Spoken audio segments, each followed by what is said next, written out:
네, 여러분 안녕하십니까? 천상철입니다.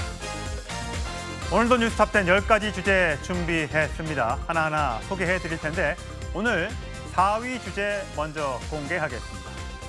경기 양평군 공무원이 김건희 특검 조사를 받은 후 사망한 것과 관련해 국민의힘은 이건 수사가 아닌 폭력이라면서 폭력수사특검법을 발의하겠다고 오늘 밝혔습니다. 민주당은 고인의 안타까운 죽음을 정치에 끌어들여 특검 수사를 흔들고 자신들의 죄를 피하려는 꼼수라고 맞받았습니다. 오늘 이 주제 자세하게 다뤄보겠습니다. 저는 1분 뒤에 돌아옵니다.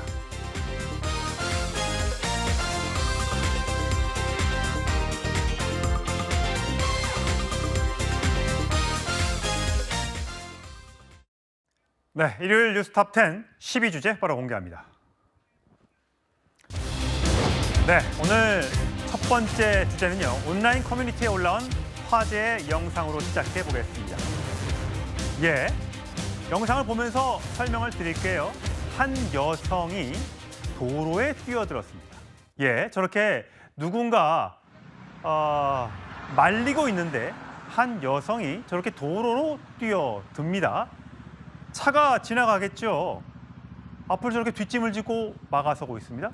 자, 김수희 변호사, 저게 언제 어디서 일어난 일이에요? 네, 추석 연휴에 발생한 일인데요. 지난 5일 밤 11시에 부산의 부산 용호동 한 도로에서 발생한 일입니다. 만취한 여성이 도로에 달려들었고요. 위험하네. 예, 일행인 남성이 말려도 소용이 없었습니다.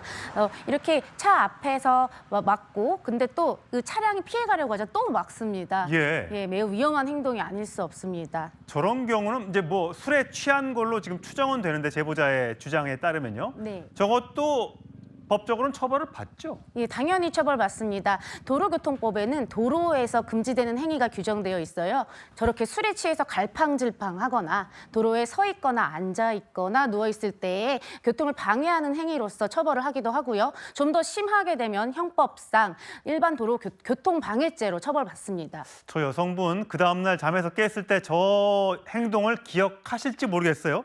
요즘에 술을 드시는 건 좋은데 꼭 이렇게 도로에서 이상한 행동을 하시는 분들이 꽤 있는 것 같아요. 이 사건 말고도 다른 사건도 또 있었다면서요? 예, 다른 사건도 있었습니다. 지난 여름에 발생한 일이에요. 8월 말경에 전주 한옥마을 근처에 글쎄 횡단보도에 누워서 약 10분간 통화를 하는 여성이 있었습니다. 예, 주변에서 만류를 했음에도 불구하고 뭐 상관하지 말라 이렇게 했고요. 그냥 통화를 하다가 10분 정도 있다가 다행히 일어났다고는 합니다.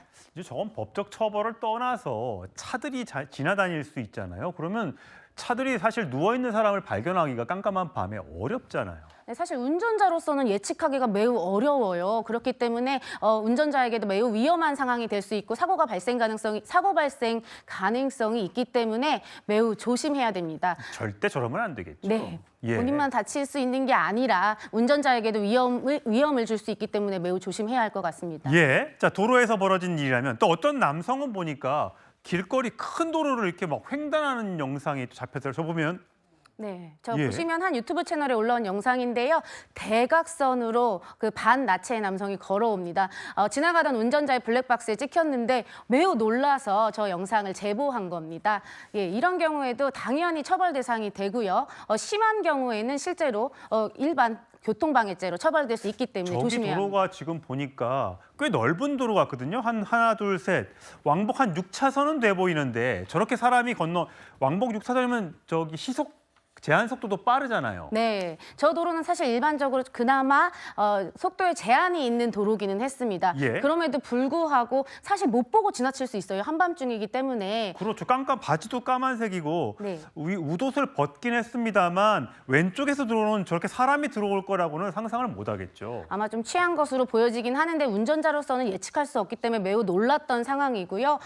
사실 저런 일들이 빈번하게 발생을 하고 있어요. 실제로 처벌된 사례도 많이 나오고 있고요. 예. 그렇기 때문에 당연히 술에 취하거나 어쨌든 정신이 없는 상황에서 저렇게 도로로 뛰어드는 행위 조심해야 할 것 같습니다. 예, 절대 저런 행동해서는 안 되겠고요. 예, 위험하니까요.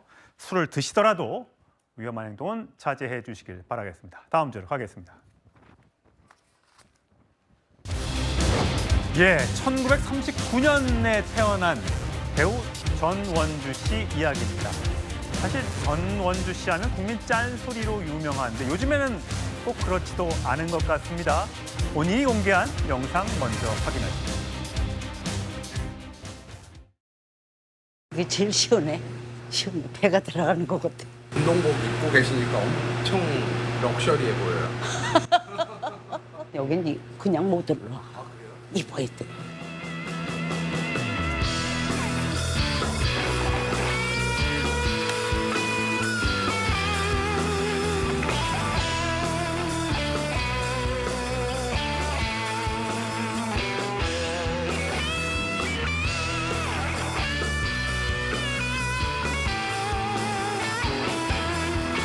선생님 진짜 잘하신다. 예, 최소연 평론가. 1939년생이시니까 86세인데 저렇게 헬스장에서 가서 운동하는 모습을 공개했는데 본인 유튜브 이름이 전원주 인공. 전원 주인공이네요. 네. 근데 지금 뭐 보면 요즘에 그 80대 그 연예인들의 자기 과시가 아마 대세인 듯한 느낌이 드는데 예. 저는 그게 바람직한 현상이라고 봐요. 왜냐하면 그분들은 쉼없이 한 길을 뛰어보고 달리셨잖아요. 예. 근데 가족들에게 많은 그동안 번 재산 나눠준다고 쳐도 본인들의 건강이 허락하지 않으면 아무리 많은 돈을 준다고 자식들이 또 본인의 건강 수발을 위해서 그 돈을 쓸 경우에는 사실상 그게 어찌 보면 선물이 안 될 수가 있거든요. 예. 그렇기 때문에 오히려 많은 재산이 있어도 저렇게 자기 자신을 최고급으로 관리해 주는 것, 그것이 저는 자식들에게 줄 수 있는 큰 효도라고 또 생각이 그러니까 돼요. 저기 헬스클럽이 네. 그냥 일반 동네에 있는 헬스장이 아니라 네. 좀 고급이라면서요. 그렇죠. 그러니까 호텔급의 이제 호텔. 좋은 이제 전용 피트니스 클럽들인데 이제 저기에서 일종의 자기 과시를 하는 것이 아니라 내가 그렇게 힘들여 번 돈 내가 자식들에게 당연히 물려주고 돌려줘야 되겠지만 건강한 상태로 돌려주겠다. 이것은 굉장히 좋은 바람직한 생각인 것 같은데 최근 뭐 전원주 씨뿐만 아니라 많은 분들이 저렇게 하는 것들이 오히려 저는 우리 100세 시대의 새로운 뉴노멀이 아닌가 그런 생각이 듭니다. 예. 김수희 변호사. 네. 아까 말씀드렸다지만 국민 짠순이 굉장히 아껴서 쓰는 분으로 유명한데 저렇게 호캉스? 예. 호텔에서 헬스를 즐기는 이유는 뭐라고 하는 거예요? 네, 사실 최근 전원주 씨의 생각이 좀 많이 바뀌셨다고 해요. 무조건 모으자. 사실 근데 남편은 주로 좀 베푸는데 예. 이렇게 좀 주력해 오셨다고 해요. 근데 반대로 남편이 이제 돌아가시면서 유언을 인색한 여자가 되지 마라. 어려운 이웃을 도와라. 이런 유언을 또 남기셨다고 해요. 또 최근에는 이제 어쨌든 삶에 대한 고민이 더 깊어지신 것 같습니다.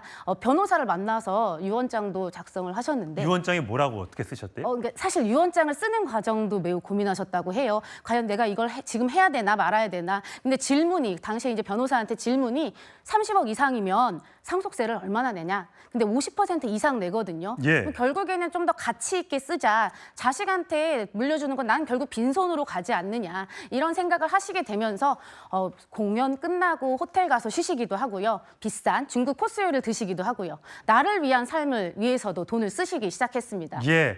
물려주는 것도 중요하지만 예, 아낄 땐 아껴 쓰더라도 쓸 땐 또 투자할 땐 투자를 잘 해야겠죠. 전원주 씨, 주식 투자의 귀재로 알려져 있는데 비법이 뭔지 들어보시죠. 욕심 부리지 말아라.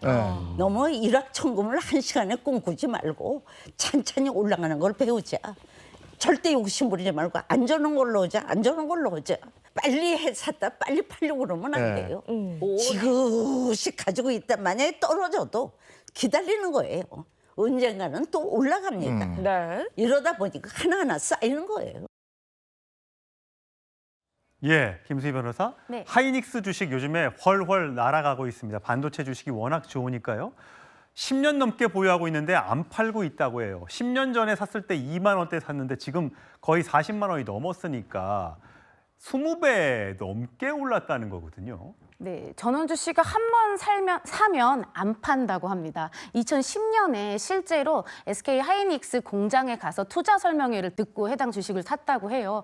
그때 주식이 2만 원이었거든요. 근데 지금 최근에 42만 8천 원인데 전원 버핏이라는 별명을 최근에 얻으셨는데 워렌 버핏 플러스 전원주 씨. 네, 맞습니다. 그래서 전원 버핏이라는 별명이 생기셨을 정도로 투자의 귀재다라는 이야기를 듣고 계십니다.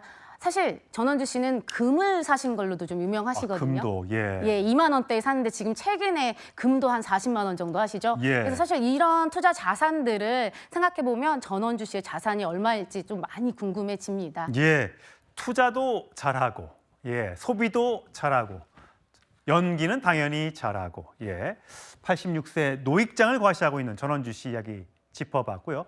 다음 주제도 연예인 관련된 내용입니다. 함께 보시죠. 가수 태진아 씨와 부인의 모습이 보입니다. 이 태진아 씨가 이 치매에 걸린 아내를 간호하는 걸로 아주 유명하죠.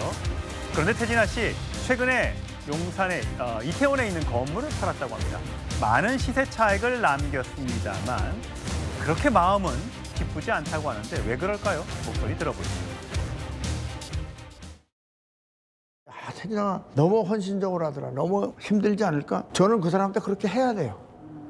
왜? 제가 가장 바닥에 떨어졌을 때 미국에서 뉴욕에서 만났을 때 제 주머니에 돈 우리나라 돈으로 14만 원 정도 있었어요. 그게 제 전 재산을 얘기했는데 그래도 저를 뿌리치지 않고 저를 믿고 같이 살아줬잖아요. 이 사람이 이제 저하고 정말 죽을 때까지 즐겨야 되는데 지금 치매가 왔잖아요. 저는 이 사람한테 잘해줘야 될 의무가 있는 거예요. 예, 치매 아내를 간호한다는 게 쉬운 일은 아닐 텐데 어쨌든 옥경이로 불리는 노래로 유명한 저렇게 부인을 생각하면서 만들었던 노래가 히트를 하기도 했었는데 이태원에 있는 건물을 팔았는데 굉장히 비싼 값에 팔렸다면서요? 네, 지금 매물로 내놓은 상태고요. 예. 2013년에 43억에 이태원에 산 지하 1층, 지상 5층짜리 건물인데 지금 350억 원 정도의 매물로 내놓았다고 합니다. 그럼 뭐 거의 9배씩 올랐던 건데 이걸 판 이유가 있어요? 네, 지금 이 태진아 씨가 팔려고 하는 이유가 사실은 부인, 지금 옥경이라는 그 노래 잘 아시죠? 아까 말씀 주셨지만 미안미안해랑 옥경이 두 개 크게 히트 치셨는데 옥경이란 이름은 이옥형 씨 부인 이름이시거든요. 예. 그 애칭이라고 해요. 근데 2019년에 치매가 발병하셨고 6년째 투병 중이십니다. 그래서 태진아 씨가 최근에 한 프로그램에 나와서 내가 수익이 끊겼다. 부인의 이제 간병을 하다 보니 수익이 끊겨서 힘들다. 지난 몇 년간이 나한테는 50년 같다. 이렇게 좀 힘듦을 토로하셨습니다. 그래서 아무래도 이제 그 현금이 마르다 보니 건물을 내놓으신 걸로 보여지긴 합니다. 태진아 씨가 방송에서 이렇게 얘기했군요. 이게 치매약이 안 나와서 답답하다. 전 재산을 바쳐서라도 아내의 치매를 고치고 싶다. 사실 치매가 굉장히 요즘에는 노인병으로 흔해졌는데 고치긴 참 어려운데 그래도 어떤 빨리 그 속도가 병이 진척되는 거는 좀 나아졌다는 얘기도 들리던데 어때요? 네, 또 최근에는 이러한 응원에 힘입어서 6개월 정도 치매 진행이 멈췄다. 그래서 너무나 감사드린다. 물론 아직 이제 중증 단계에 이르렀다고 하기는 하더라고요. 사실 이런 치매 환자를 돌보는 게 쉬운 일은 아니잖아요. 아마 그런 일을 겪고 계신 우리 시청자분들도 많으실 것 같아요. 근데 어쨌든 태진아 씨는 부인을 사랑으로 지키고 있고 또 건물도 300억 정도의 수익이 예상되고 있는데 잘 매각되어서 부인을 치료하는 데 더 전념하실 수 있었으면 좋겠습니다. 사실은 이 돈을 부인과 평생 나누고 즐겨야 할 때 부인이 아프다는 그런 마음 아픈 이야기를 하시기도 했습니다. 그러니까요. 사실 바빠서 시간이 없어서 돈 버느라 정말 정신이 없어서 가족들과 좋은 시간을 못 보낸다는 분들 많은데 나중에 사랑하는 사람들이 떠나고 나면 또 아프고 나면 그 돈 같이 나눠 쓰고 싶어도 못 쓰니까요. 지금 시간이 있을 때 여유를 만들어서라도 가족과 좋은 시간을 보냈으면 좋겠습니다. 태진아 씨 아내가 좀 많이 호전됐으면 좋겠습니다. 다음 주로 가겠습니다. 예, 캄보디아에서 사망한 한국인 대학생이 충격적인 고문을 받았던 사실이 알려지면서 정부의 미온적 대처에 대한 비판이 나오고 있습니다. 자, 하지만 야당의 비판에 대해 여당은 뭔 사건이 날 때마다 정부 탓을 하느냐? 그런 태도 멈춰라! 라고 주장을 하고 있는데 목소리부터 확인하시죠. 캄보디아, 미얀마, 태국 등 여러 나라에서 중국계 범죄 조직이 한국인을 납치해 범죄에 강제 동원하는 일이 급증하고 있습니다. 그런데도 173개 제외 공간 중에서 캄보디아를 포함해서 43곳이 대사나 총영사도 없이 방치되고 있습니다. 출입국은 어떻습니까? 국내에서 검거된 외국인 범죄자 가운데 중국 국적자가 44.5%에 달하고 있습니다. 그런데 정부는 지난달 29일부터 아무런 대책 없이 중국인 단체 관광객에 대해서 무비자 입국을 허용했습니다. 국민의힘은 이런 사건에 대해서 국가적 차원에서 대승적 차원에서 공감을 표하고 함께 머리를 맞대는 것이 공당의 자세일 것입니다. 사건이 있을 때마다 그렇게 대통령과 정부의 발목을 잡고 늘어지는 그런 태도는 이제 그만 멈추어야 합니다. 홍치훈 부장, 우리 국민이 사망한 사건입니다. 구타를 당해 사망한 사건인데 여야가 저런 부분에 대해서는 힘을 협력해서 얼른 우리 국민들을 데리고 오고 우리 국민들을 저렇게 힘들게 만들었던 사람들을 검거를 해야 되는데 정쟁으로 가는 건 안 될 것 같고요.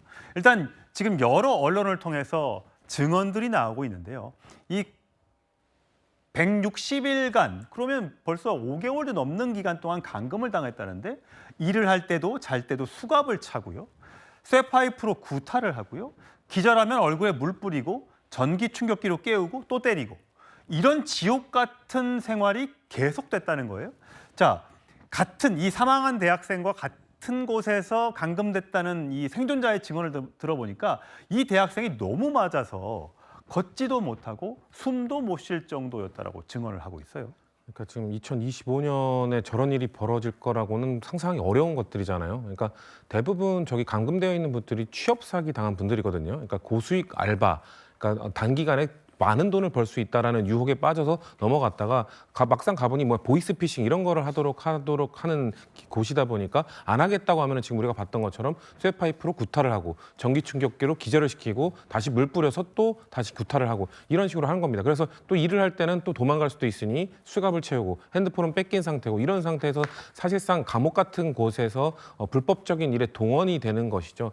자, 그렇게 되면은 아까 앵커께서 처음 말씀하셨습니다만 이렇게 되면 지금 캄보디아에 얼마나 더 많은 한국인 청년들이 지금 저기 감금되어 있는지 알 수도 없는 상황 아닙니까? 예. 그럼 저걸 구하기 위해서 어떻게 해야 될지를 지금 머리를 맞대고 고민을 해야 되는 상황인데 장동혁 대표의 입에서는 지금 사실상 뭐 특정 국가의 사람들을 범죄자 취급하면서 그 사람들 무비자 입국하는 거 이거 가당키나 하냐 그러면서 전선을 저런 데로 다른 데로 넓히고 있잖아요. 지금 캄보디아 문제만 해결하기에도 지금 벅찬 상황에서 갑자기 그 특정 국가의 무비자 입국 이 얘기가 왜 나옵니까? 그 문제가 있다면 해결해야죠. 근데 그 문제, 그 정책 누가 추진했었습니까? 윤석열 정부 때 추진했던 것이고 그리고 지금 비율도 저렇게 얘기를 하시는데 전체 외국인 비율이 외국인 중에서 특정 그 국가가 차지하는 비중이 그 정도 원래 되지 않습니까? 그러면은 범죄자 중에서도 그 비율 되는 게 어떤 식으로 뭐 얼마나 비약적이고 얼마나 많은 것인지에 대한 구체적 근거도 아닌데 특정 국가를 저렇게 비하하는 외교적으로도 문제가 될 수 있는 발언을 하면서 정작 지금 우리가 다뤄야 되고 우리가 해결해야 되는 캄보디아 문제에 대해서는 다른 이것도 아마 그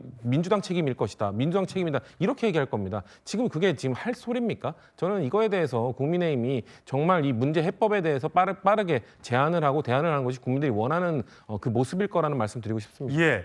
주로 이제 보이스피싱에 동원된다고 하는데요. 로맨스 스캠이라든지 이런 각종 범죄에 우리 국민들이 동원이 되고 있는, 악용이 되고 있는 그런 상황인데, 자, 선교사들이 현지에서 우리 국민들을 꺼내오기 위해서, 구조하기 위해서 백방으로 노력을 하고 있다고 합니다. 현지에서 벌어지고 있는 일을 선교사를 통해서 들어봤습니다. 한국에서 취업 사기를 당해서 오는 경우에요. 여기 오면은 이제 뭐 1,000만 원을 주겠다, 하천부를 준다, 뭐 이런 식으로 이제 고수익으로 유혹을 하는데 실질적으로 그 사람들 와가지고 돈은 벌 수 없고 단지 안에 가다 두고 그 안에서 이제 먹이고 재워가면서 한국으로 이제 어떤 불법적인 어떤 사업을 벌이도록 이제 하는 거죠. 매주 구하고 있죠, 매주. 어떨 때는 한 주에 3탕도 뛰고 2건도 뛰고. 오늘 새벽에도 지금 살려달라고 요청도 받았고 구조하려고 지금 준비 중에 있어요. 또 그 한 친구 또. 예, 한 온라인 커뮤니티에 올라온 사진인데 캄보디아에 있는 쓰레기통을 이렇게 뒤집어 봤더니요. 수많은 여권들이 쏟아져 나옵니다. 저 파란색 여권은 혹시 대한민국 여권인가 싶을 정도로 많은 여권들이 나오고 있어요. 김경엽 보좌관. 네, 그렇습니다. 현재 캄보디아 범죄 단지 안에는 한국인뿐만 아니라 다양한 국가에서 온 청년들이 지금 이 범죄 행각에 이용이 되고 있습니다. 예. 저런 여권 사진에 보여주는 것은 결국은 이 캄보디아 범죄 단지 안에 들어가게 된다면 모든 그 여기에 들어온 사람들의 여권을 일괄적으로 회수를 하고 예. 당사자들은 돌려주지 않는다라고 합니다. 예. 그렇게 함으로써 그 사람들에게 돌아갈 희망을 빼앗는 것이고요. 여기서 본인들의 할당된 일을 다 하기 전까지는 절대로 집으로 돌아갈 수 없다라는 그런 공포심을 주기 위해서 예. 여권을 회수하고 돌려주지 않고 지금 현재 발견된 저 쓰레기통에서 발견된 여권들은 결국은 주인에게 돌아가지 못한 여권들 아닙니까? 예, 저기 여권 없으면 집에도 못 가는 거잖아요. 나중에. 그렇습니다. 그만큼 저 여권에 지금 당사자들은 또 어디서 어떤 고문이라든가 어떤 굉장히 안 좋은 일을 당하고 있을지 모르기 때문에 이것은 단지 남의 얘기가 아니다. 우리 예. 국민들 지금 300명이 넘는 국민들이 갇혀 있고 고문을 받고 있다라고 하지만 이게 알려진 숫자일 뿐이고요. 알려지지 않은 숫자는 더 많을 수도 있습니다. 또한 올해 들어서 작년 한 해 동안 납치된 숫자보다 지금 올해 상반기 때 납치된 숫자가 훨씬 더 많거든요. 그만큼 우리 정부 당국이 책임을 가지고 이 문제에 대해서는 정말 주의 깊게 들여다봐야 될 것 같습니다. 예.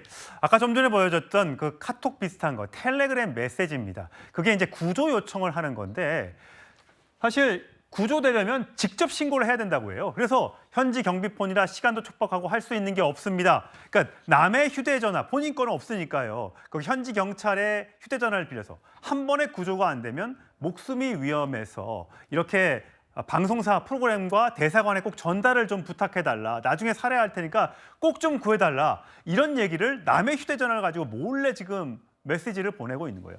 자, 김수희 변호사. 보면 신고하려면, 그러니까 현지 경찰에 내가 감금되고 고통을 받고 있다 신고하려면 현재 위치가 어딘지 알려줘야 되고 건물 사진 보내야 되고 얼굴 사진 보내야 되고 연락처, 여권 뺏겼는데 여권 사본.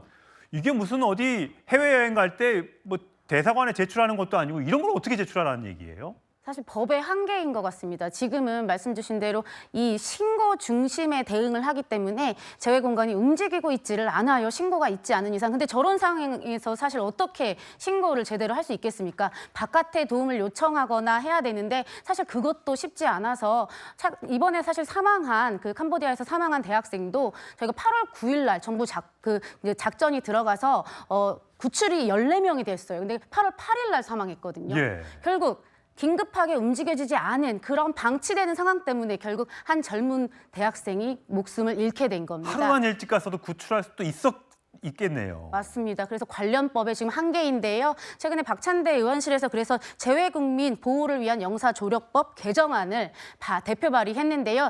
이 법안은 이렇게 신고 중심의 지금의 현재 그 체계에서 탐지, 대응하는 역할로 재외공간의 역할을 바꾸자는 겁니다. 예. 네, 그래서 이거 꼭 최근에 이제 범죄가 계속 증가하고 있는 만큼 꼭 바뀌어서 긴밀한 대응이 가능해야 될 것 같습니다. 예, 김경혁 부장관. 근데요, 이게 보니까 이번 이 사망한 대학생, 구타를 당해서 사망한 대학생의 조직원들을 보니까 그 캄보디아 현지에서 붙잡혀서 기소까지 당했는데 3명이 중국인이에요. 캄보디아에서 우리 국민이 사망을 했는데 왜 총책이나 이 가담한 사람이 중국인인 겁니까? 현재 캄보디아를 거점으로 활동하고 있는 해당 범죄 조직들은 대부분 중국계입니다. 왜 그렇죠? 중국과 캄보디아는 국경을 마주하고 있기 때문에 이 중국에서 활동을 하기가 어려워진 범죄 단체들이나 혹은 범죄자들이 캄보디아 국경을 통해서 캄보디아로 굉장히 용이하게 들어갈 수 있고요. 그렇군요. 현재 사건이 많이 발생하고 있는 시아누크빌 같은 경우에는 이 캄보디아 공안 당국의 어떤 행정력이라든가 통치력이 그렇게 세게 미치지 못하는 곳이다 보니까 수도에서 좀 멀리 떨어진 남쪽으로 떨어진 곳이거든요. 예. 그러다 보니까 이런 지역에 이런 우범 지역에 조직적으로 이런 범죄 단지를 만들고 그 안에서 이 중국인 혹은 조선족 이런 범죄 이 단체들을 중심으로 해당 행위들이 일어나고 있고요. 또한 한국인을 유인을 해서 한국인을 위장 취업시키거나 뭐 여러 가지 어떤 감금이라든가 이런 거 하기 위해서는 일단 기본적으로 한국어를 할 줄 아는 중국인들을 데려다 쓰는 것이 그 현재의 어떤 룰과 더 비슷하기 때문에 아마도 조선족 출신이라든가 혹은 한국어 구사가 가능한 중국계 범죄 조직들이 지금 현재 굉장히 많이 활동하고 있는 것으로 알려져 있습니다. 최선 평론가, 뭐 지금 현재 2021년에 한국인 납치 감금 사례가 2건이던 것이 올해 8월만 해도 330건. 뭐 파악된 바로는 그런 거예요. 파악되지 않은 사례까지 합치면 더 많을 텐데 지금 우리 경찰의 공권력이 미치지 못하는, 또 캄보디아 경찰의 공권력이 미치지 못하는, 신경을 안 쓰는 건지 못 쓰는지는 모르겠습니다만 그러다 보니까 이거 이들한테 맡겨놓을 수는 없다. 우리가 직접 나서서 찾아서 구출해내자, 뭐 자경단까지 등장을 했다. 그렇죠. 과거 우리 성범죄가 났을 때 이제 텔레그램 방에서 우리가 불꽃 추적단이라는 자경단이 있었던 거 많은 분들이 기억하실 겁니다. 근데 이거는 온라인상에서 하는 건데 이거는 진짜 사실 현지에 있는 그 현지 폭력배들과 범죄단체들에게 추적하는 거잖아요. 그만큼 지금 공권력에 힘이 못 미치고 있다는 방증이죠. 지금 사실 제가 좀 알아보니까 캄보디아는 굉장히 치안도 좀 약할 뿐더러 부패 경찰들이 많기 때문에 실질적으로 공권력이 손을 쓰기가 굉장히 어렵다는 겁니다. 그러니까 아까도 나왔지만 신고를 해도 경찰 자체가 관리가 돼 있다는 그런 표현을 쓰기 때문에 신고를 해도 신고가 되지 않는 거죠. 그러다 보니까 이렇게 될 때는 우리 그러면 대사관들이 선제적으로 해야 되는데 지금 캄보디아 우리 총 15명 가운데 경찰 인력은 3명이고 주재관 2명하고 협력관 1명인데 네. 이러다 보니까 과연 현지 경찰과 이게 아주 유관하게 되겠느냐. 그러다 보니까 민간이 나서는데 사실 민간까지 나서서 지금 보니까 15,000명 정도 라인업이 돼 있다는데 참 안타까운 일이죠. 우리 민간이 나서서 예. 공적인 일까지 한다는 거 정부가 빨리 좀 손을 더 써야 되겠습니다. 예. 아무튼 캄보디아에도 사업하시는 분들, 우리 교민들이 많으시는데 이 과도한 공포적인 이제 보도가 많이 나와서 캄보디아 전체가 범죄 국가처럼 비춰져서 큰 타격을 입고 있다라는 이런 또 이야기도 나오고 있습니다. 일부의 일이겠습니다만 아까 말씀드렸다시피 330건이나 되는 공식 피해 사례가 있기 때문에 이런 부분들이 꼭 반드시 해소가 먼저 되어야 할 것 같습니다. 예, 다음 주로 하겠습니다. 6입니다. 트럼프 대통령의 얼굴이 보이죠? 예, 돈벌이를 참 많이 하고 있는 트럼프 대통령 일가의 이야기를 준비했습니다. 이번엔 시계 이야기입니다. 관련된 발언 들어보시죠. Hello, everyone. It's President Donald J. Trump, and it's Trump time. Check out this red beauty. It's one of my new watches. Wear it proudly on your wrist, and everyone will know exactly what it's for, who it represents.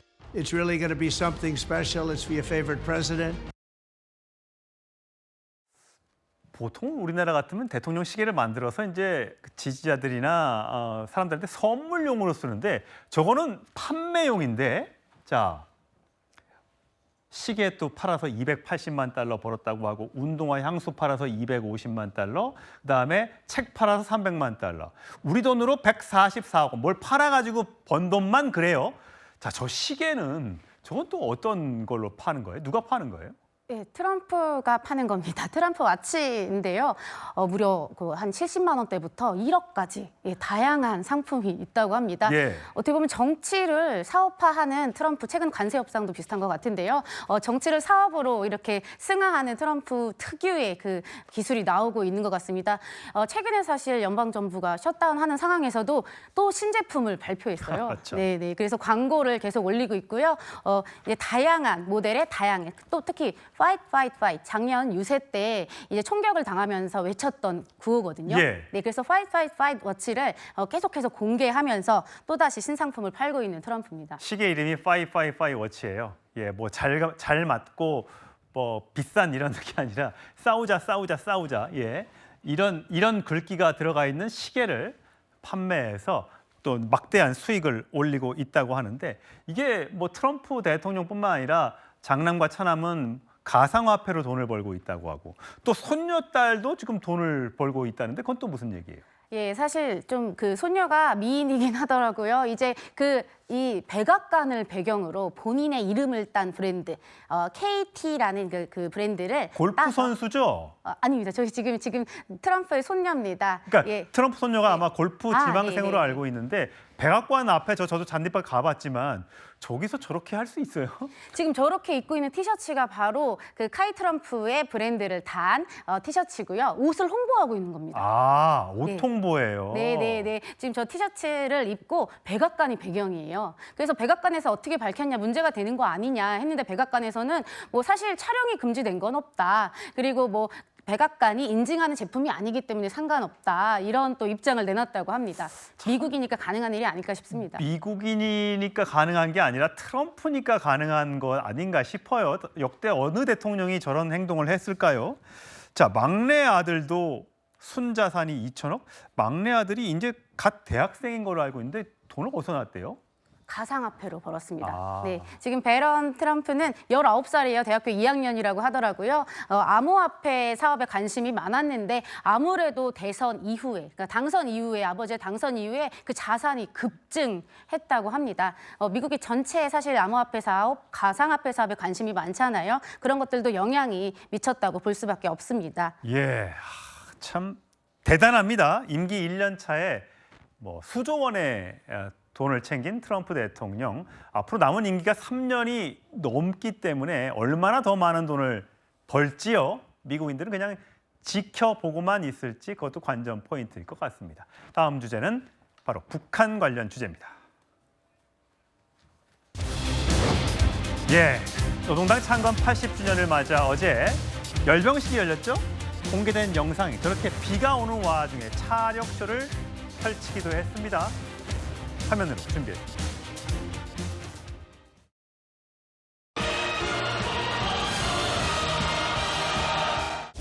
다수의 전초들, 거창한 사회주의 건설의 전역들에서 우리 군대입니다.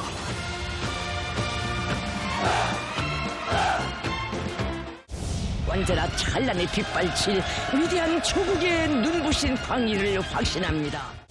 나에게 있어서 우리 당에 있어서 군대는 명실공히 힘이었습니다. 우리 군대는 끊임없이 강화되어야 합니다.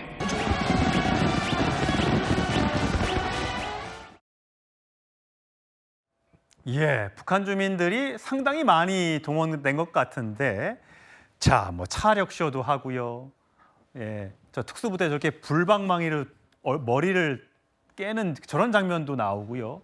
여학생들 또 어린아이들 공연도 하고 있고요. 자, 김용엽 보좌관 보니까 영상은 아직 공개되지 않았는데 우리는 촛불 집회라고 하는 저기는 횃불 집회라고 하더군요. 저건 뭡니까?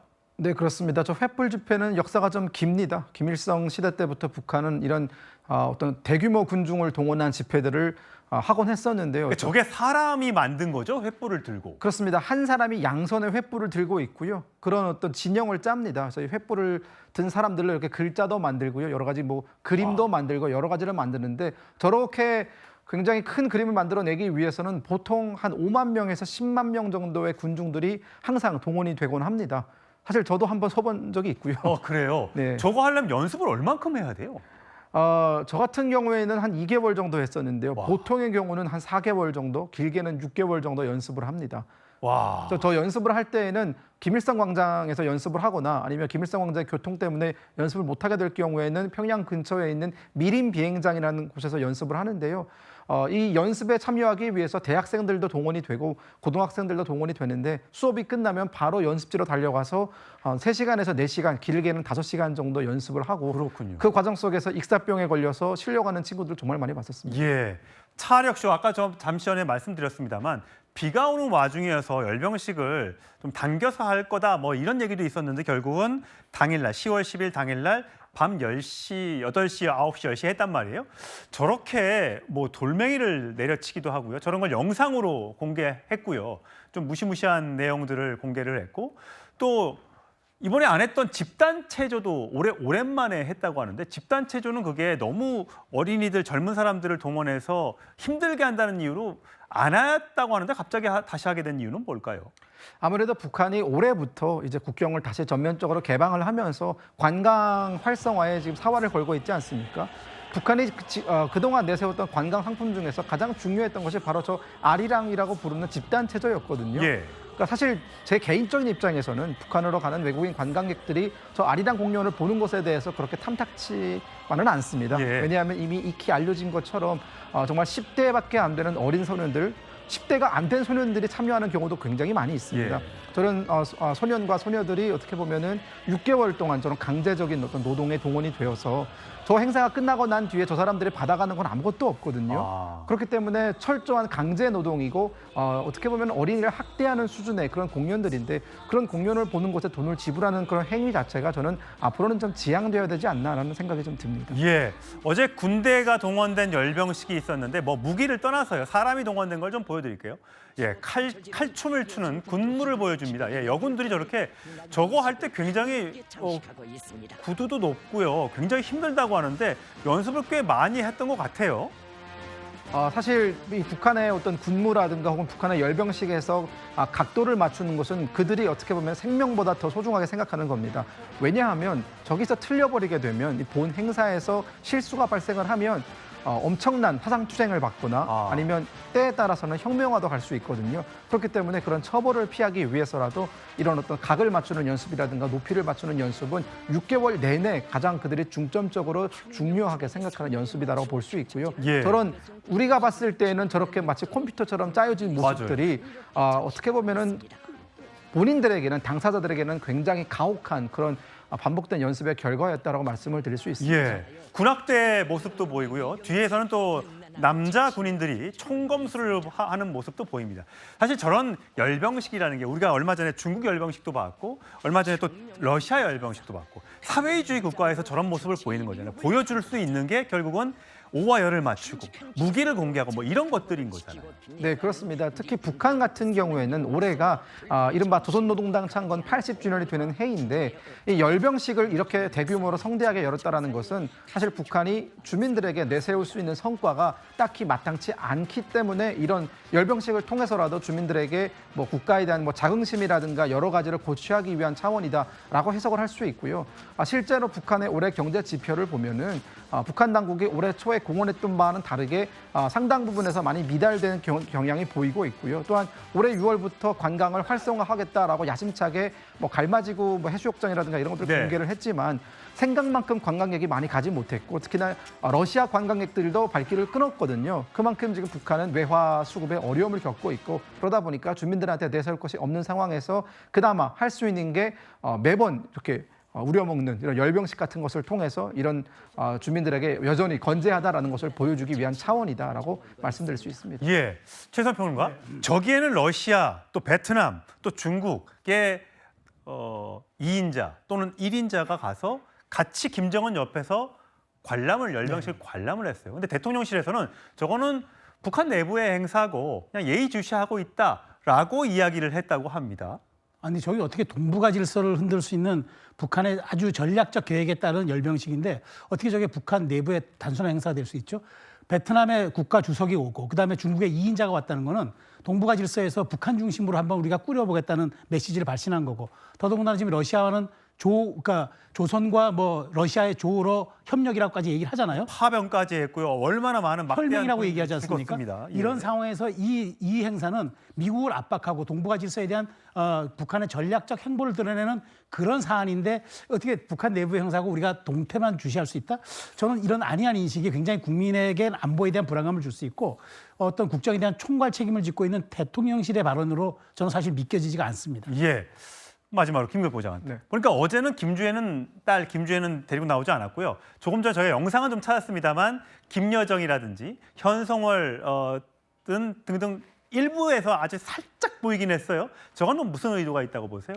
사실 김여정이 김주혜가 등장하지 않으리라는 것은 어느 정도 예상 가능한 부분이었습니다. 왜냐하면 지금 북한 평양에서 열리고 있는 해당 행사에서 가장 주목을 받아야 되는 사람은 다름 아닌 김정은입니다. 예. 방금 말씀하신 것처럼 지금 북한에 굉장히 흔치 않게 라오스도 지금 어떻게 보면은 국가 주석이 갔고요. 베트남도 1인자 갔고요. 또 인도네시아에서도 외무상을 중심으로 하는 대표단을 파견을 했습니다. 즉 북한이 한 달 전에는 중국 베이징에서 다자 외교 무대에 데뷔를 했다면 이제는 평양에서 공산주의 국가들이라든가 혹은 이 동남아 국가들, 동북아 국가들을 모아서 또 다른 정상회담을 하고 있고 이게 또 어떤 차원의 다자 협력으로 이어질지 모르거든요.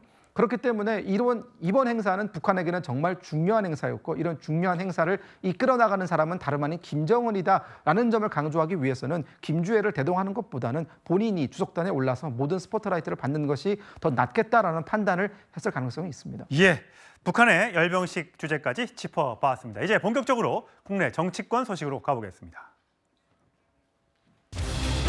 예, 얼마 전 숨진 채 발견된 양평 공무원 사망 사건. 시간이 갈수록 의문점이 커지고 있습니다. 먼저 오늘 나왔던 국민의힘의 비판 목소리부터 들어보죠. 한마디로 극악무도한 폭력 수사, 조작 수사 기도입니다. 고인의 유서를 공개하지도 않고 유족들에게조차 보여주지 않고 있습니다. 고인의 유서는 유족들의 소유입니다. 고인의 유서와 시신을 갖고 도대체 경찰은 무엇을 하는 것입니까? 권력의 눈치만 보는 정치, 경찰이나 공수처에서는 이를 기대할 수 없습니다. 이에 따라 우리 당에서는 가칭 민중기 특검의 폭력 수사 특검법을 발의하겠습니다. 예, 국민의힘에서 이 사망한 숨진 양평군 공무원과 관련해서 특검의 지나친 수사로 인한 어떻게 보면 문제가 있는 수사였다라고 주장을 하면서 민중기 특검을 향한 특검법을 발의하겠다라고 예고한 상태입니다. 자, 김 대변인 나오셨어요. 그러니까 보니까 국민의힘에서는 유서가 있는데 20장짜리 유서가 있는데 그거를 유족한테 왜 안 주느냐? 그다음에 유족은 부검을 원치 않는다고 하는데 왜 경찰은 부검을 하려고 하느냐? 또 특검팀에서 수사를 받고 갔다면 그 CCTV가 있을 텐데 그거 왜 공개 안 하느냐? 이렇게 주장하고 있네요. 그건 사실 특검 입장에서는 본인들이 수사를 해놓고 언론 브리핑을 많이 하지 않습니까? 예. 국민의 알 권리라고 말씀을 많이 하십니다. 그런데 다른 사람도 아니고요. 유족에게 그 안타까운 고인의 어떤 마지막으로 어떤 얘기를 가족한테도 여러 가지 얘기를 할 수 있는 거잖아요. 본인의 억울함도 토로할 수 있는데 그런 부분에 대해서 왜 그거에 대해서 유서를 알려주지 않는지에 대해서는 도저히 저희가 납득이 안 됩니다.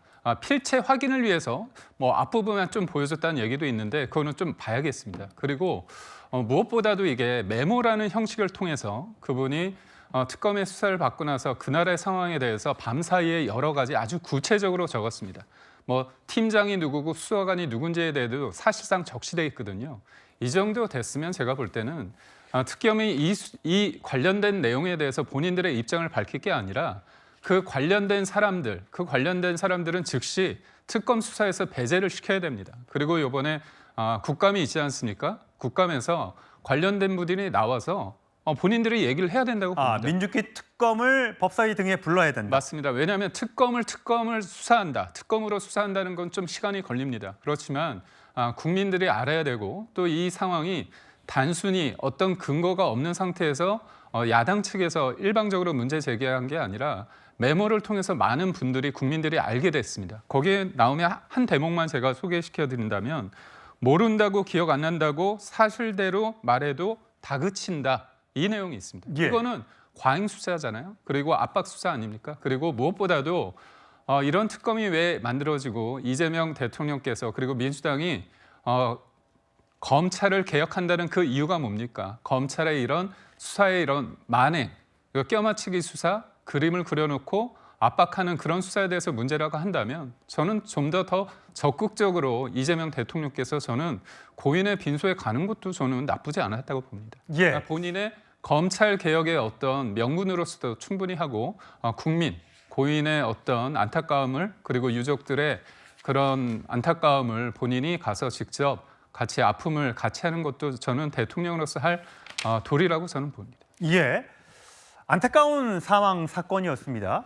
김지욱 대변인 보시기에는 어쨌든 이런 내용들이 그 국민의힘 김선교 의원 옛날에 양평 군수를 지냈을 당시에 친분이 있었던 그 공무원의 사망과 관련해서 이런 내용의 진술서, 이건 유서가 하고 다른 겁니다. 이런 거를 공개를 하면서 과잉 수사, 압박 수사, 압력 수사가 있었다고 합니다. 12시간을 조사를 받았느냐? 15시간을 넘겨서 심야까지 조사를 받았던 데 대한 압박감을 느꼈다 등등의 지금 말이 특검과 국민의힘 측의 주장이 다른 것 같아요. 민주당은 어떤 입장이에요? 일단 뭐 진실 그 관계에 대해서는 좀 그 규명이 필요한 부분이 있다 이렇게 보여집니다. 그러나 이제 지금 현재 이 고인의 안타까운 죽음마저도 특검을 흔들기 위한 그런 정략적인 발상을 가지고 이 부분을 지금 국민의힘에서 접근하는 것이 아닌가라는 우려점을 가지고 있습니다. 일단 고인께서 수사의 대상이 되었고 그 수사를 심야까지 했는데 그 심야 조사를 받는 부분에 대해서는 분명히 고인의 동의가 있어야만 가능한 부분입니다. 밤 9시 이후의 조사에 대해서는 본인이 동의했기 때문에 심야 조사로 진행이 되었다라는 것은 뭐 특검이 밝히고 있는 부분이고요. 특검에서의 주장은 일단 고인이 다른 공무원의 진술을 확인하는 그런 역할이었기 때문에 특별하게 압박을 해야 할 만한 특별한 다른 사정은 없었다라고 얘기를 하고 있습니다. 물론 어느 쪽의 주장이 그 근거가 있는 것인지에 대해서는 앞으로 진실 규명을 분명히 해야 할 부분이 있을 것 같습니다. 그러나 정작 중요한 것은 이것이 그 고인의 메모라는 것이 고인의 가족들에 의해서 제시된 것이 아니라 지금 그 김선교 전 그 지금 현 의원이죠? 예. 현 의원이 이제 전 양평 군수를 하셨는데 어떻게 그 과정으로 넘어가서 거기에서 이렇게 이것이 알려지게 됐을까 하는 부분이 하나 이제 의문점이 있고요.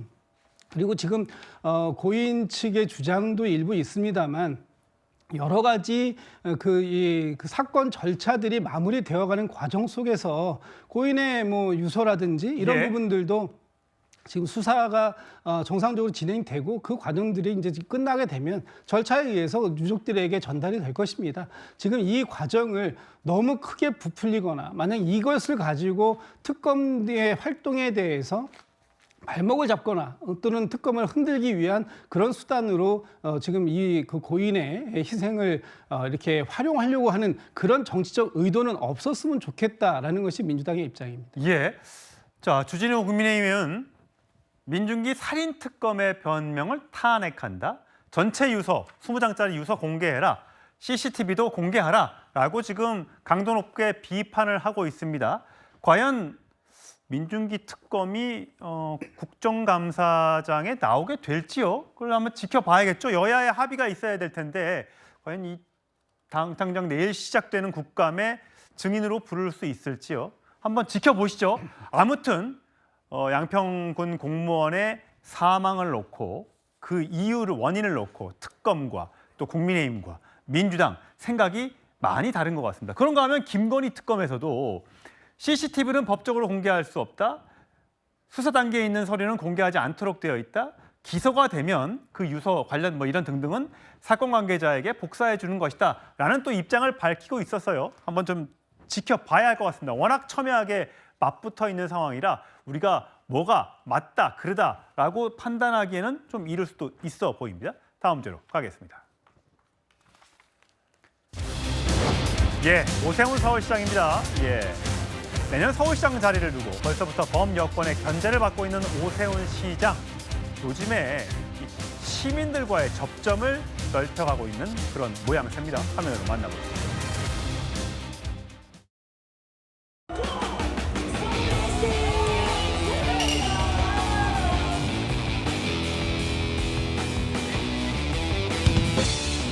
시장님 혹시 건강을 위해서 꼭 준비해 두시는 음식 같은 게 있으신가요? 항상 생강 달걀은 준비되어 있고요.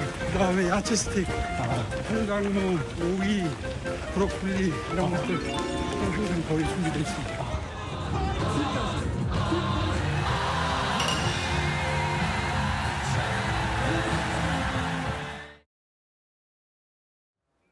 예, 최선평 11km를 1시간 6분이면 굉장히 빠르게 달린 것 같은데요? 전 별로 놀랍지도 않은데 철인 오전 경기 나가시는 시장님 아닙니까? 아, 맞아요. 예전에 한강도 막 수영처럼. 그럼요. 수영을 건너고 예. 자전거 타고 저 뛰기도 하는데 11km 완주가 사실 뭐 오세훈 시장의 큰 대단한 기록이라고 저는 느껴지지 않습니다. 다만 연세를 감안하면은 사실 작은 성과는 아니죠. 60년생인가 그렇죠. 나이 그렇죠. 굉장히 이제 많잖아요. 60대 중반 나아갑니다. 그러니까 안철수 의원과 더불어서 정말 마라톤에서는 정치권 최강자임을 입증하고 있는 분 같은데 어찌됐건 저는 오세훈 시장의 저렇게 건강한 모습들이 내년 지방선거를 앞두고 캠페인 전략으로도 좋겠다는 생각이 드는 게 어쨌든 오 시장은 지금 여야를 떠나서 압도적인 여론조사에서 인지도를 보이고 있는 거잖아요. 그건 뭐냐면 에펠탑 효과라고 우리 흔히 얘기합니다. 호불호에 상관없이 좋아하고 싫어에 상관없이 늘 노출 빈도가 높으면 우뚝 솟은 에펠탑처럼 항상 이목을 집중시킨다. 그게 이제 정치권의 여론조사 지형에서 가장 중요한 것인데 오세훈 시장은 그 효과를 톡톡히 누리고 있다. 그런 측면에서 어쨌든 이번에 서울시라는 어떤 정체성과 본인의 건강을 잘 매칭시켜서 하는 건데 어찌됐건 본인의 이제 마지막 남은 오선 도전을 위해서 어떤 모습으로 다시 한번 정치권을 또 흔들어댈지 한번 좀 주목이 되는 상황입니다. 예, 민주당은요 연일 오세훈 시장 때리기에 열일을 하고 있습니다. 서울시장 후보로 나설 분들 위주로 그런 것 같아요. 들어보시죠. 서울링을 들어가서 봤더니 설계 회사의 히림이라고 있더라고요. 코바나 컨텐츠에 후원을 3번 한 회사거든요. 명태균 게이트의 주요 핵심 의혹 당사자인 오세훈 시장에 대한 특검의 수사를 촉구하기 위해서 이 자리에 섰습니다. 지금 주택 가격도 들썩이고 있고 서울 시민들의 불만이 하늘을 찌르고 있는 상황입니다. 신통하다고 주장했던 신통기획의 대상이었다 34%만 구역 지정을 받았습니다.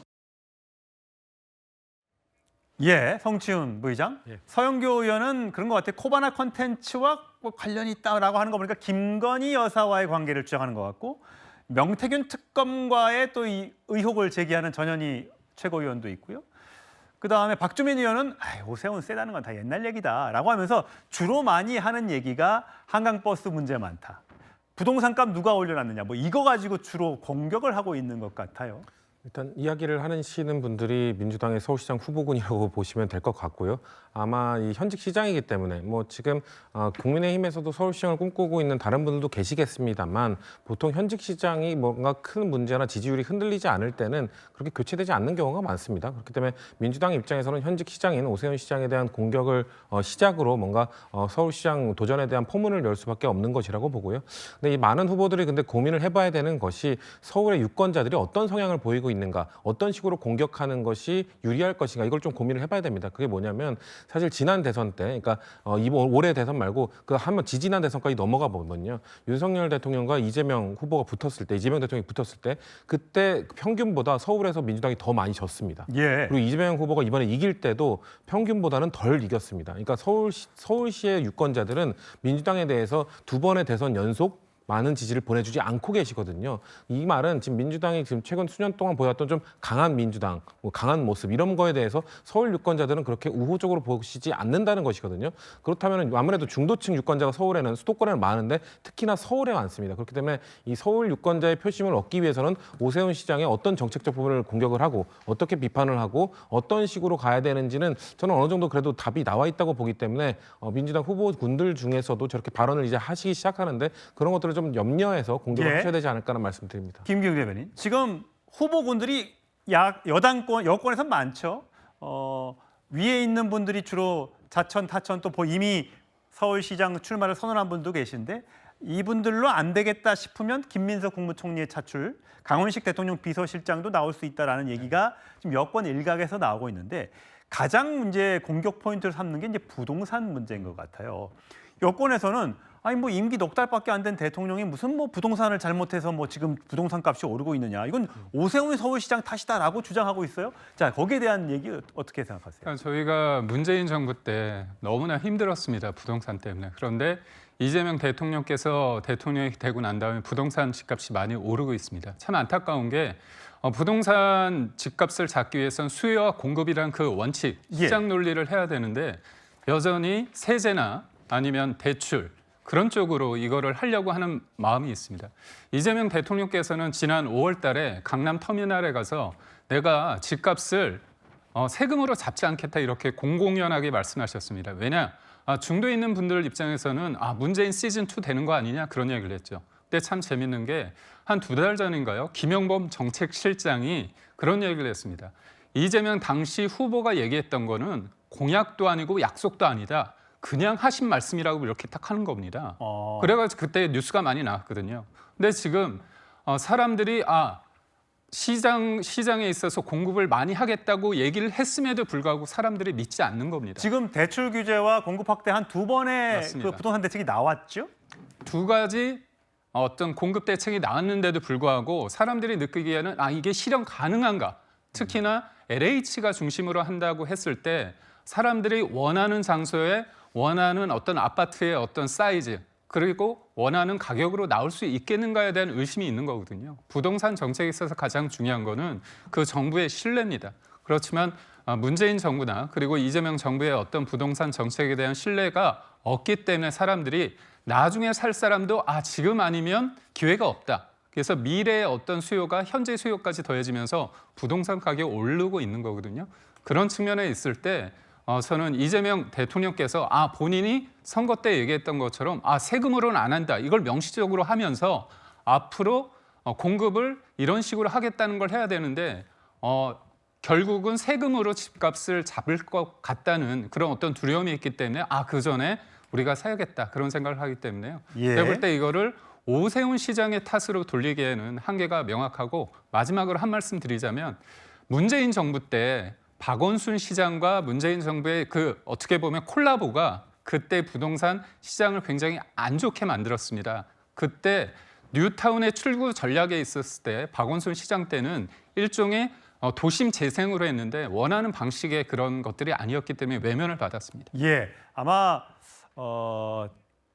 진보 진영이 집권을 하면 부동산 값이 올라간다는 아마 학습 효과 때문에 국민들이 지금 집을 안 사면 큰일 날 거 아니야? 그러고 해서 자꾸만 집을 사다 보니 값이 오르는 것 아닌가라는 이야기를 하는 분들도 계시던데 김유 대변인, 요즘에 오철석, 오세훈, 안철수, 이준석 뭐 이런 연대 가능성도 있다고 하는데 이준석 의원이 요즘에 붙죠.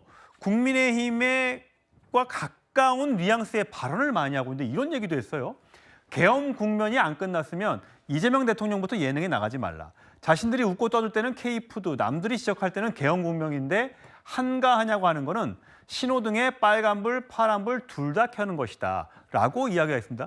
뭐 말만 하면 계엄 얘기했다가 또 아니면 이거 K푸드 홍보한다고 했다가 이거 무슨 어느 장단에 춤을 춰야 되느냐 이렇게 이준석 의원이 얘기를 하고 있습니다.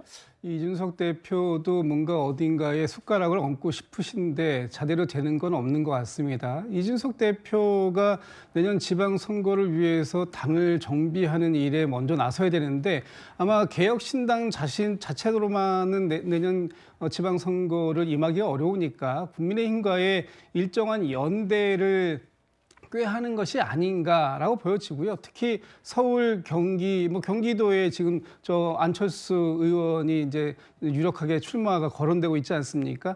이런 연대를 통해서 나름의 어떤 존재감을 확인해 보고 싶어 하는데 우선적으로 이준석 의원, 이준석 대표는 개혁신당의 입장을 좀 명확하게 할 필요가 있겠다라는 생각이 듭니다. 예. 윤석열 전 대통령의 비상계엄에 대해서 어떤 입장입니까? 그 부분이 정말 청산되어야 할 내란이라는 입장입니까? 아니면 지금처럼 이렇게 국민의힘과 연대를 모색하는 정도로 윤석열 전 대통령의 어떤 그 귀한 윤어게인에 동의하는 쪽으로 지금 본인의 입장을 정하는지 그 부분을 먼저 명확하게 하고 연대를 얘기하든 아니면 독자적인 그 내년 지방선거를 준비한다든 이런 모습들을 국민들께 말씀을 드려야지 일단 그런 거 없이 이재명 정부, 이재명 대통령만 비판하는 것으로 개혁신당의 존재감이 올라가는 일은 별로 없을 것 같습니다. 예, 내년 지방선거까지 한 9개월가량 남아 있습니다. 과연 누가 민심을 더 얻을지 지금부터 본격적인 경쟁이 시작될 것 같습니다. 다음 주로 하겠습니다. 이재명 정부를 향한 첫 국정감사가 내일부터 시작됩니다. 자, 여야 정치권 모두 셈법이 분주한 것 같습니다. 국정감사에서도 아마 이 부분이 논란이 될 것 같아요. 최근 국민의힘에서 주장하고 있는 내용인데요. 화면으로 만나보겠습니다. 우리 국민은 해외에서 건강보험 혜택도, 선거권도, 부동산 거래의 자유도 제대로 누리진 못합니다. 그런데 중국인들은 제도의 빈틈을 파고들어서 의료 쇼핑, 선거 쇼핑, 부동산 쇼핑, 이른바 3대 쇼핑 중이죠. 바로 잡아야 할 국민 역차별입니다. 예, 최선 평론가. 지금 김은혜 의원을 비롯해서 많은 국민의힘 의원들이 중국인들이 세금도 제대로 내지 않고 와서 의료보험 혜택을 받고 있고 선거권을 3년만 살면 영주권을 가지고 투표를 할 수 있고 지방선거에 한해서 부동산을 자꾸만 해서 비싼 아파트를 사가지고 우리 국민들한테 월세를 주는 이런 행동을 하고 있는데 거기에 대해서 이걸 바로 잡겠다라고 얘기했더니 민주당에선 이거 웬 혐오 조장이냐, 극우를 넘어 혐오까지 조장하느냐라고 하면서 엄청나게 반발을 하고 있고 또 국민의힘은 또 거기서 이거 역차별인데 이걸 바로잡겠다는 게 뭐가 문제냐 또 이러고 있습니다. 지금 혐오 발언까지는 조금 과한 것 같아요. 왜냐하면 지금 김 의원이 얘기한 것은 이런 거잖아요. 외교는 호혜평등과 상호주의가 원칙인데 우리 국민은 중국 가서 투표권을 행사하지 못하는데 중국에 있는 재외동포들 들어오면은 우리나라에서 일정 기간 3년간 거주하면은 바로 이제 영주 내 가지고 그 지방선거에 투표할 수 있고 예. 그다음에 우리 국민들 얼마 전까지 부동산 6억에 다 묶여 있는데 그 지금은 좀 법이 바뀐 걸로 이제 알고 있습니다만 과거에만 해도 중국인들은 무제한적으로 왜냐하면 중국은행에서 돈을 받아서 부동산 매입하는데 아무 문제가 안 됐고 실제 지금 부동산 같은 경우는 제주도 같은 경우엔 상당 부분을 지금 중국인들이 했다는 얘기가 있단 말이죠. 물론 뭐 미국도 하긴 하겠죠. 예. 그런 측면에서 어쨌든 그 과정에서 우리 국민들의 정서가 훼손되지 않도록 상호주의에 부합하는 쪽으로 우리가 좀 가자는 얘기인데 그게 어떻게 혐오고 낙인 찍힌지는 알 수가 없는 거예요. 더구나 이제 요즘에 그 중국인들 겨냥한 혐중시는 저도 그건 자제돼야 마땅하다고 보는데 예. 그렇다면 같은 잣대로 반미 시위에 대해서도 정부가 좀 어느 정도 이걸 규제해 줘야지 이게 형평에 맞는 것 아니겠습니까? 그 문제를 지적했는데 마치 이걸 중국인에 대한 우리가 혐오라고 민주당 측에서 이렇게 자꾸 낙인 찍기를 해버리면은 이 건강하게 좀 우리가 좀 토론해야 할 이런 의제들이 발묶여버리는 그런 현상이 나타나기 때문에 이런 식으로 좀 낙인 찍혀서 될 문제는 아니라고 봅니다. 성치훈 부의장, 예. 사실 이게 중국인 또는 뭐 유럽인, 미국인 특정 국가의 출신의 사람들을 상대로 뭘 못하게 하겠다. 이게 사실 법적으로 가능하지는 않을 것 같아요. 그럼에도 불구하고 국민의힘에서는 요즘에 워낙 중국인들이 많이 들어오다 보니까 그걸로 인한 사건, 사고가 좀 끊이지 않는 것은 사실이잖아요. 그러다 보니까 거기에 맞춰서 뭔가 법 개정이 필요하다라는 주장을 하고 있는 것 같은데 자, 민주당은 이런 팩트 체크를 하고 있잖아요. 아니, 서울 아파트 보유는 미국인이 더 많이 하고 있는데 왜 자꾸만 중국인만 갖고 뭐라고 하느냐. 뭐 이렇게 팩트 체크까지 할 정도예요. 그러니까 팩트 체크로 붙게 되면은 국민의힘은 할 말이 없어질 겁니다. 그리고 선거와 관련돼서도 지금 국내에 합법 거주하고, 그러니까 그 일정 기간 이상 지난 사람 외국인에게만 부여하는데, 그리고 뭐 우리나라만 그런다 자꾸 이런 주장하시는데 예. 외국의 정치 선진국들, 우리도 지방 선거에 한해서만 그렇게 부여하고 있거든요. 예. 외국 정치 선진국, 뭐 유럽의 많은 국가들도 대부분 이 그 외국인들 특정 한 3년에서 5년 보통 그런데요. 그 기간이 지나면 지방 선거 투표권 다 부여합니다. 그런 것들에 대해서 우리나라의 민주 수준이 높다고 봐줘야 되는 것이지 그런 식의 공격, 그러니까 특정 국가 사람들에 대한 국민들의 좀 안 좋은 감정을 악용하는 것이거든요. 바람직한 정치라면은 그런 국민들의 안 좋은 감정을 악용해서 분노로 옮겨서 그들을 공격하는 것이 아니라 그들의 마음을 자정할 수 있고 뭔가 정책적으로 이거 우리가 이걸 막겠다, 우리가 정책적으로 이런 걸 보완하겠다 이런 식으로 해야 되는 것이거든요. 저도 건보료도 하나만 지적하면은 외국인들 23년 기준으로요 보건복지에서 발표한 자료에 따르면 외국인들은 건보료를 낸 것이 훨씬 많습니다. 낸 것은 2조 원이 넘고요. 혜택을 받은 건 1조 3천억에 불과하기 때문에 왜냐하면 외국인들이 노동자들이 많이 오잖아요. 젊은 나이에 많이 오기 때문에 아무래도 건보료로 뭔가 지급되는 것들이 상당히 적다고 합니다. 그렇기 때문에 그런 것들도 사실상 뭔가 혐중 정서에 기반한 그런 공격들이라고 보기 때문에 글쎄요, 저는 국정감사장에서 저런 식으로 뭔가 김은혜 의원이 악의적인 공격을 한다면 팩트 체크에 기반해서 또 민주당이 이거에 대해서 얘기를 할 텐데 또 이거를 그러면 너는 결국 중국 편이냐, 예. 결국 북한 편이냐 이런 식으로 또 몰아갈까 봐 저는 이 건전한 논의가 안 될 것 같아서 걱정스러운데요. 그런 거에 대해서 국민들이 지켜보고 계십니다. 저는 과연 국민의힘이 김은혜 의원처럼 특정 국가를 저렇게 공격하는 방식으로 국정감사장을 활용하게 됐을 때 어떤 시선으로 바라볼지 좀 진중하게 고민하셔야 된다는 말씀 드리고 싶습니다. 예, 김기웅 대표. 제가 팩트만 우선 말씀드리자면 서울 아파트 보유 외국인, 중국인보다 미국인이 많습니다. 근데 2020년 이후에 중국인들이 4배 가까이 더 샀습니다. 그러니까 추세가 더 중요한 거잖아요. 그리고 건보 먹튀 관련해서는 지금 전체적인 흑자 부분에 대해서 말씀을 하셨는데 제가 알기로는 2023년 기준으로 했을 때 중국인 우리가 봤을 때 600억 정도의 적자를 보고 있습니다. 중국인들만 대상으로 했을 때는 그렇기 때문에 그런 부분에 있어서 팩트 체크를 말씀드립니다. 예. 아무튼 이거 관련해서 논란이 엄청나게 시끄럽습니다. 과연 국민들은 어떤 생각을 가지고 있을지요? 당장 내일 대법원 국정감사가 열리죠. 조희대 대법원장이 나올지 안 나올지, 나와라, 못 나간다, 말이 많습니다. 영상으로 만나보시죠.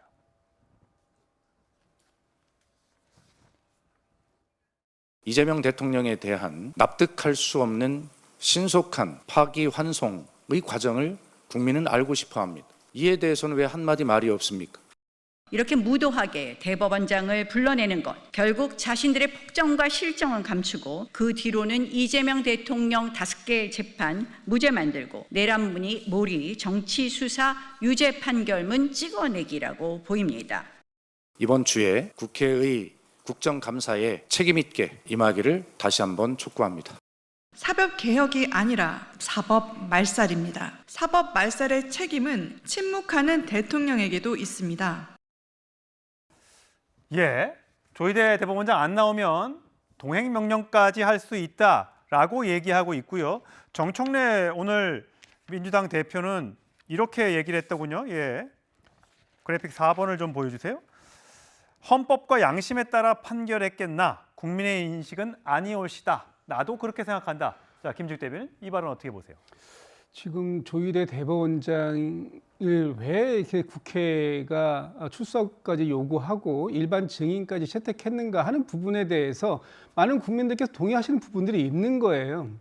조희대 대법원장이 취임하시고 난 이후에 사법부에 대해서 특히 대법원에 대한 이 국민의 신뢰가 너무나 많이 무너져 있다. 그 신뢰를 무너뜨리게 한 대표적인 두 가지 사건을 얘기하라 그러면 지난 5월 1일 날 있었던 파기환송심이 과연 조희대 대법원장이 대선에 직접적으로 개입하려고 하는 의지가 없는 상태에서 이루어진 파기환송심이었는가라는 부분이 하나 있는 것이고, 두 번째는 직위원 재판부가 이제까지 한 70여 년 이상 단 한 차례도 이루어지지 않았던 그런 방식을 통해서 윤석열 전 대통령에 대한 구속을 취소시킨 그런 사례가 있었지 않습니까? 이런 부분들에 대해서 납득할 만하게 국민들께 설명해 달라는 겁니다. 그런데 그런 설명들을 일체하고 있지 않기 때문에 청문회를 두 번이나 하려고 했었던 거고요. 그 두 번의 청문회에 다 출석을 안 하셨기 때문에 국회가 헌법으로 보장은 받은 이 국감 자리를 통해서라도 대법원장께 직접 묻고 답변을 듣는 그런 시간을 갖겠다는 것이고요. 예. 지금 그 사법부가 전가의 보도처럼 뭐 삼권 분립, 사법부의 독립을 말씀 주십니다. 뭐 옳은 말씀도 있다라고 보이지만 그보다 앞서서 그 사법부도 입법부를 존중하고 헌법과 법률을 지켜주는 그런 모습을 보여야 된다. 그런 차원에서 내일 그 법사위의 조희대 대법원장의 출석은 반드시 이루어졌으면 좋겠다. 이런 말씀드립니다. 나올지 나와서 간단한 인사말만 하고 들어갈지 아직까지 정확하게 입장이 나오지는 않은 상태입니다. 최수영 평론가. 네. 그런가 하면 여당에서는 조희대를 나와라. 네. 야당에서는 김현지 부속실장 나와라. 이거잖아요. 네, 그렇죠. 나올까요? 저는 안 나온다고 봐요. 왜냐하면 당연히 나가야 되는 총무비서관 때는 안 나가겠다고 하다가 그다음에 나가야 할 필요가 없는 부속실장이 돼서 나가겠다고 한다. 뭐 우상호 수석은 완전히 나가겠다고 하는데 제가 보기에 저는 그 가능성은 없다고 보죠. 나갈 때라면 나가야 되는 거겠지만 지금은 오히려 김병기 원내대표가 한 말 원칙적으로 그럴 필요가 없다고 생각한다. 이유가 있으면 대봐라. 그 이유가 부속실장 나올 이유가 없어요. 비공개담까지 주관해야 되기 때문에. 그래서 저는 이것 또한 여권의 말 그대로 허언으로 끝날 것이다라고 생각합니다. 알겠습니다. 자, 시간이 모자라서요. 빠르게 1위 주제 공개합니다. 예, 추석 연휴 마지막 날이죠, 오늘이요. 예, 고위당정 오늘 이 시각 현재 총리공관에서 열리고 있습니다. 영상으로 준비했습니다. 기립박수 해야 되는 것 같은데? 한 바퀴 도세요. 사인 때문에. 어서 오세요. 이 자리가 이빨이 빠져 있어서.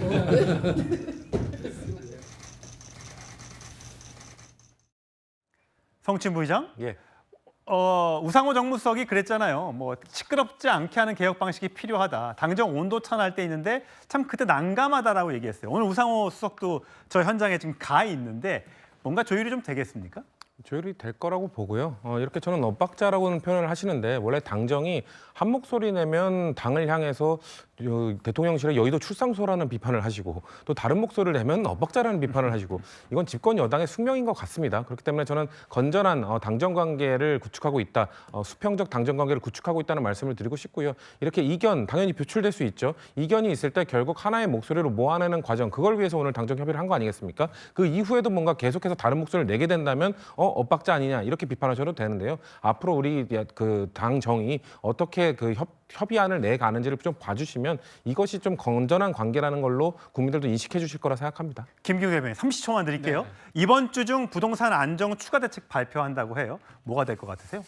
제가 볼 땐 공급책이 되는 게 저희가 바람인데 혹시나 세금을 가지고 대출과 세금을 가지고 옥죄는 사실상의 어떤 수요를 분질러트리는 그런 방안이 될까 봐 약간은 좀 우려되는 면이 있습니다. 예, 어쨌든 간에 부동산 요즘 전세, 월세 다 오르고 있습니다. 물론 뭐 주식도 오르고 비트코인도 오르고 다 오르고 있습니다만 서민들 입장에서는 이 집값이 올라가는 것에 대한 두려움이 있습니다. 자, 그 부분에 대해서 대출을 규제한다거나 공급을 확대한다거나 라고 일단 2번의 부동산 대책이 나왔는데 좀 부족할 것 같습니다. 더 나은 대책이 나오기를 희망하면서 뉴스에 예고하겠습니다. 잠시 후 시작하는 뉴스에서는요. 내일 시작하는 이재명 정부 첫 국정감사에서 격돌을 예고한 여야 소식 자세하게 알아보겠습니다. 많은 시청 바랍니다. 여러분, 저는 다음 주 토요일에 뵙겠습니다. 고맙습니다.